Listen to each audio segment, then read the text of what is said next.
Well, good morning and welcome to another episode of Make More Money Now. Today, Patti Pokorchak, the sales coach, has got the wheel and she's going to walk you down a path that many of you may have feared in the past. She's going to talk about handling objections. And I think by the time you're through this particular episode, you're going to welcome objections. Patti, take it away.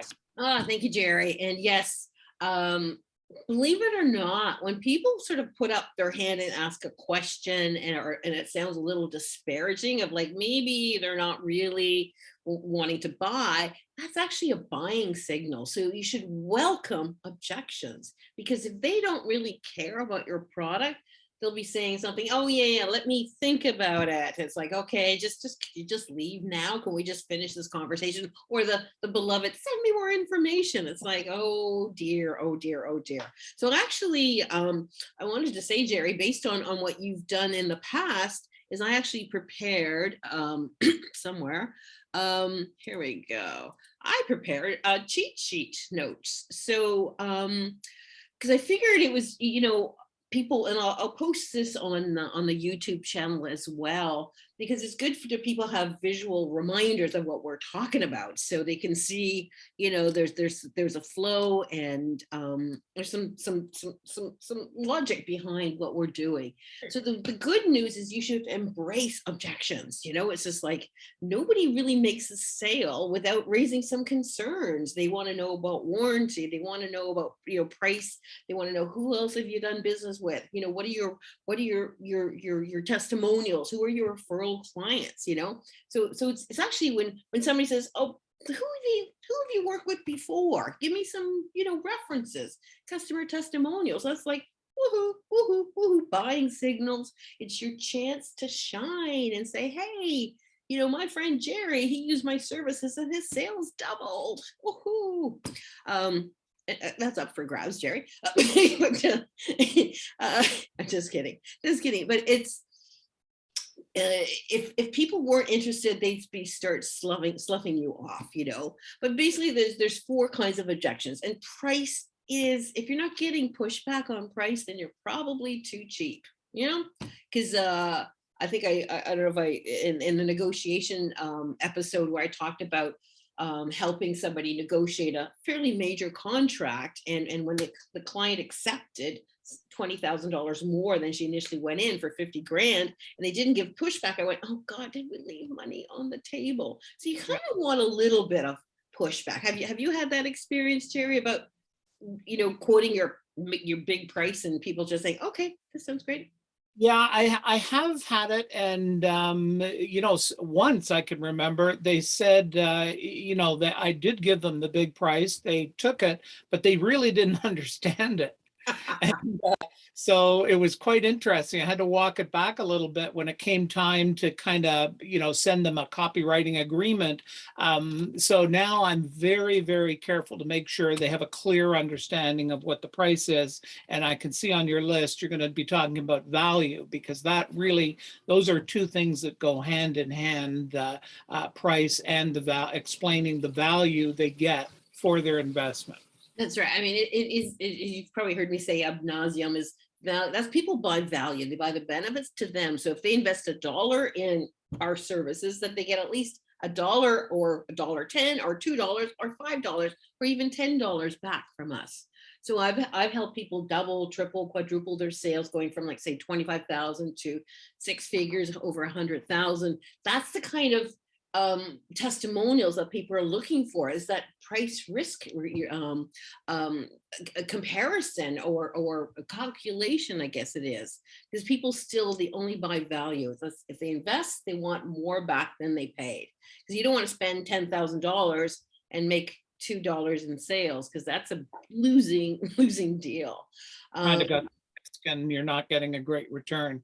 No. I mean, yeah, it can, when you're doing something like if you're doing SEO, like you want your search engine optimization, that takes time to kick in. You have to give it, 3, 4, 5, maybe 6 months to see if it actually works.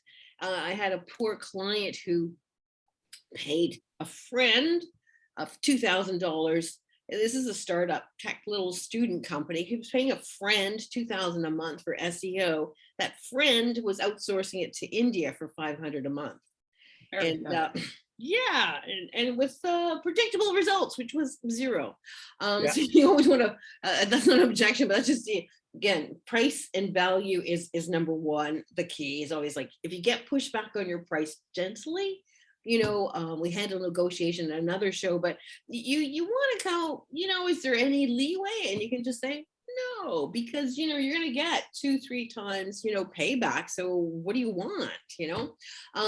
Quality of service, the trust in a relationship, that's where testimonials, case studies, past clients, hey, these are my referral clients, talk to any of these, and they'll talk to you, they'll tell you how I work, what the results they got. And luckily for us consultants, coaches, trainers, is our past results are a good indication we can help you, because everything, I don't know about you, Gerry, but everything in my world revolves around sales and marketing. When I went from tech selling barcode systems to having a garden center, I realized that it's all about sales and marketing. Whatever business you're in, you have to have that value proposition. And finally, an objection can be just a stall technique, which we'll be going through, later. So those are the basic kinds. And with price, you have to be able to justify why you feel you're worth, and again, that's where, I've mentioned before, my brag sheet, what I've done for other clients, or what my past clients have achieved with my help, which is doubling sales, tripling sales, winning when they were the highest bidder, that type of thing. Just being more confident about quoting a bigger price and saying, but this includes all of this, does your other supplier do that for you? And often I find too that when I'm talking to people who get into a bun fight over price, it's usually because the client or the prospect has not seen the value. And what happens is a lot of marketers will actually set themselves up for the price objection because they don't give the prospect any reason to focus on anything else. Like the prospect doesn't know our businesses, right? So they can't be expert on that. So they're looking for something to compare us to. And if all we leave them is the price, then often that's what they're going to use. And they will not always go by the lower price because intuitively they know the lower price is probably the least amount of value being delivered. So they'll probably settle somewhere in the middle. But usually bring on those price wars ourselves by not explaining why our price is our price. Right. You bring up a good point there, Gerry, is that usually you offer people 3 options, right? 3 choices, A, B, and C. 80% will go for the B choice, the middle one. 10% will go for the premium product because they like to show off, the gold-plated credit card, whatever.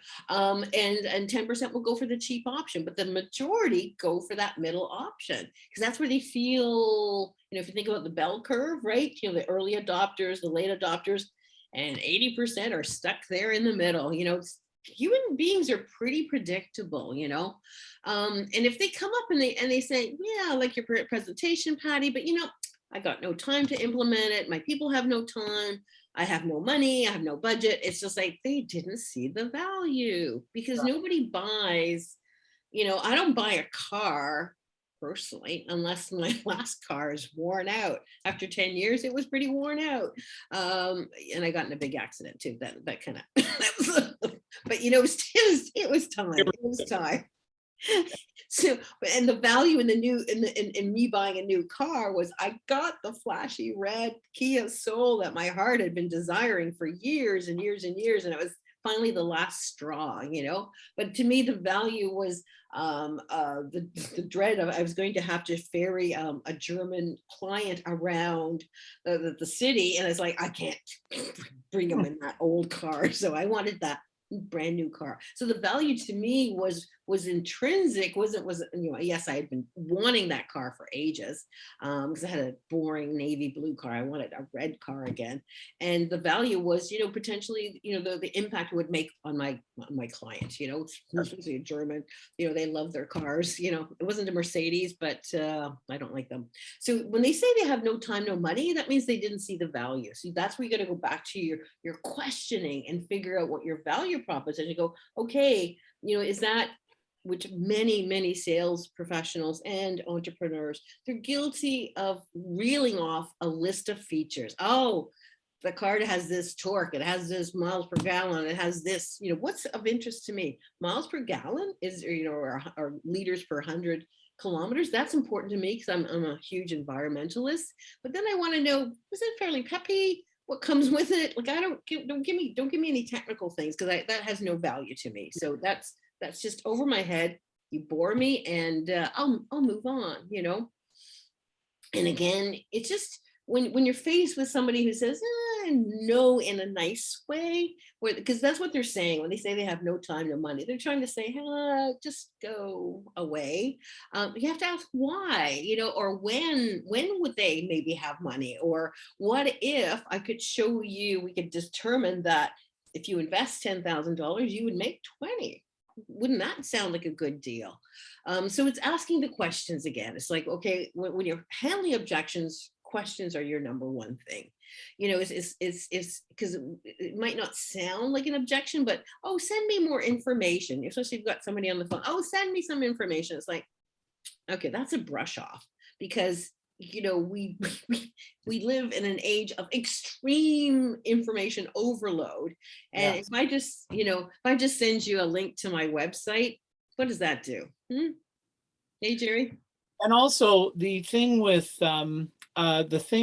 somebody saying no time, no money, you do have to face the fact that sometimes people will have no interest. And when they don't, that is a rejection. That's not an objection. That's a rejection in terms of they're not a prospect. And the best thing you can do at that point is, if you think you've assessed it correctly with your questions and whatnot, move on, because you're wasting your time, most importantly, and the other person's time. They're telling you, I'm not interested. And sometimes we just have to accept that.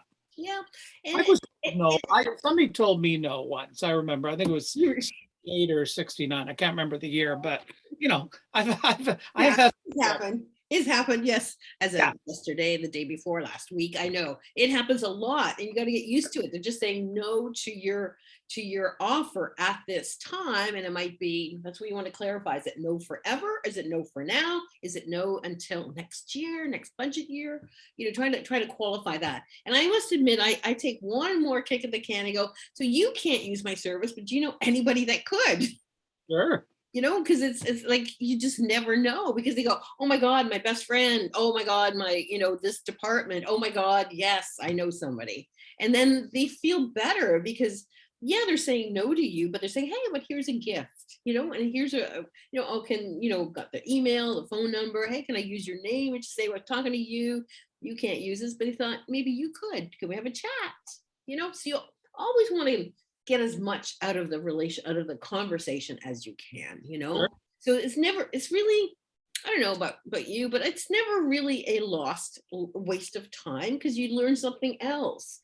I always relate it to the kissing frogs, right? You got to kiss a lot of frogs to get to the decision maker of somebody who really needs and wants your product or service. If it was easy, we would pay salespeople not a lot of money, but that's why salespeople are paid so much, because you got to go through a lot of rejection. You got to go through a lot of different levels, and you go, just follow your way through, especially big enterprises or government organizations. Like, they will keep pointing you in the different direction. And eventually you might just go, he is or she is that person. Sure.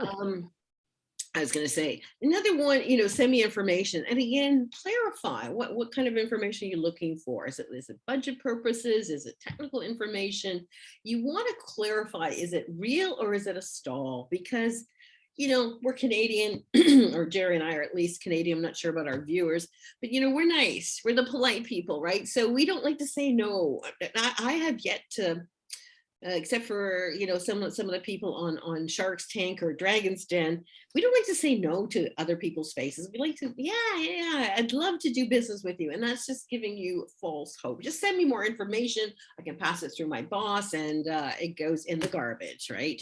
So you want to make sure that it's a true objection. And it's like, well, what kind of information do you need? So always ask that clarifying question of like, what are you looking for? Because, I can send you 300 pages, but I'd rather just send you 3 that are really important. What specifically are you looking The for? research I did not too long ago shows one of the biggest comments people / prospects have about salespeople. One of their biggest complaints, they don't ask enough questions. And Uh, I think a lot of salespeople are reluctant to ask questions. Like they don't understand that that's valuable to both you as the salesperson and to the customer, because it allows you to demonstrate your interest, and it also allows you to zero in on what's important to the customer, as opposed to going through what you mentioned earlier before, where it's like, stop me when you see something you like. Well, like, you can stop anytime because I haven't seen anything. And I know. just go right to the heart of what that person is interested in, right? I know. It's like we can all do, when you see those LinkedIn headlines, I'm an author, coach, teacher, trainer, I walk the dog option, I stand on my head and show off my knickers, like I can do whatever you want. It's like, oh, for God's sakes, we should live in an area of specialization. It's just like, pick one, because they're not all as equally important. And I guess when 5 years ago, when it's like teacher, author, blah blah blah was new, but now everybody's one of those. All of us have 10 different skill sets. So find out the 1 or 2 that they're willing to pay for, because people only buy one service at a time, especially the first one. So again, confused and bored people don't buy. So don't do that. Figure out, there's always, and I think people find it, as you say, many salespeople don't really find out much about their potential client. So if you show interest and you go, no, tell me more about that. Tell me more. So tell me more how that affects this. And you don't follow a script, you follow the input from the potential client, and go, oh, so how does that impact you? And how does that decision impact your team? And how does, just be that 3-year-old going, why, mommy, why is that? And because they say something about the 5 whys to really get to the meat of something. So when you identify one issue, then keep digging, because there's Yes. bound to be really the pain, because nobody says, I got cancer. Hi Gerry, how you doing? I got cancer. Nobody does that, right? Nobody says, I got a broken leg and I need to go to the hospital, and but I'm trying to hide it right now because I don't want to appear weak. Like it's so you got to go gradually, because people, if this is the first discovery call, they're not going to open up their kimono and go, whoa, if I got warts. They're gonna just gently, as they learn to know you and like you and trust you more, they will open up more and more. And that's why being authentically interested, of going, I'm pretty sure you've got a problem that I can solve, but let's dig it. Is that the biggest problem? Is that a $10 problem? Let's look for the $1,000 problem, because that's where you're not going to object to my $500 fee, right? Yeah, that's right. Well, and one of the things that I like to start off with, which really can open up the floodgates and give you some real clues, it actually can take away some of the objections, because you actually get them to open up, so kind of almost where to go. And that's like, why did you call me today? Yeah. And that may be intimidating when you first think about it, because you think, geez, I don't want to be pushy or anything, but that's the last thing you're basically saying, hey, listen, Patti, I appreciate the call today. What was it that brought you here? Yeah. Oh, that is a totally legitimate call. And it's like, because that's they called you for a reason. So let's get started on it, rather than beating around the bush. And I've got, under the send me more information, is it real? Is it stall? And I will say, I don't want to waste your time, and I don't want to waste my time. If it's like, no maybes, say yes or no. Do you really want information, or are you just Be nice. Are you Yeah. being Canadian and being nice, and especially, us women, females, we tend to be kind of, oh, I don't want to say no to it hurt your feelings, Yeah. hurts my feelings, hurt my feelings. Go ahead. You won't hurt my feelings, actually. I tell you, feelings. But hey, who do you know? Like it's like hurt my feelings with, with possibly one or two referrals that I can deal with the pain of you rejecting me. So here's a 5-step process of when you have an objection, like somebody says, oh, send me some information. It's kind of like, okay. So you just want to pause and you go, okay. And that's when you go, that is an objection as told by Patti. I just watched this video, and you kind of then you want to show empathy. Oh, I understand. Yeah, I understand your concerns. I know you want to hear, you want to talk to some of my past clients. Got that. And then you want to go, so what specifically do you have concerns about? I want to make sure I pick the right reference clients for you to talk to. So it's perfectly acceptable to dig a little deeper rather than going, here's my list of 10 standard clients here, and I just throw the shotgun, I shoot the shotgun at you and go, hey, you pick. I go, no, I've got a range of clients. Let me, who do you specifically want to talk to? What kind of company? What kind of problem? What kind of issue? I want to make sure I send you the right ones. And that also gives you time to kind of like, oh, who am I going to refer? And you don't have to commit on the spot. There's nothing wrong with saying, you know what? Off the top of my head, I can't think of something because we're in the heat of the moment, and these Zoom calls are so intense. So just give me a couple, I'll be, it's 10 to 11 right now. So by noon, you'll get a list of 3 reference accounts you'll be free to call, and they'll be expecting your call whether you want to or not. So again, take the time to reflect of how you want to respond. And then you bring it back, you at the end, you go, so assuming you hear what you want to hear from these clients, are you ready to proceed then? Would you be ready? So it's kind of a trial close of like, make sure you refocus them on the benefits. So we've talked about this, assuming you get, according to your boss, you have to get a couple of references and everything. Does it sound like we're going to have a deal then? So you do ask. Remember, when you ask a question, you shut up. So at the end, you just want to clarify, it's like, did I answer your concern? If you wanted to know about warranty or other issues, refunds, or what the guarantee is like, that type of thing, you just want to confirm that you've handled that objection. But it's just again, pausing, a bit of silence, just to get you grounded and go, oh, how did Patti teach me how to deal with this, right? And just go through the process of, oh, I understand. Yeah, many of my customers had these concerns, and if you want reference, okay. And then just handle it, just deal with it like how you would want it to be dealt with. Because an objection is a buying signal. It's like, yay. Because as somebody pointed out, if they didn't object, that means there's no interest, because nobody really Right.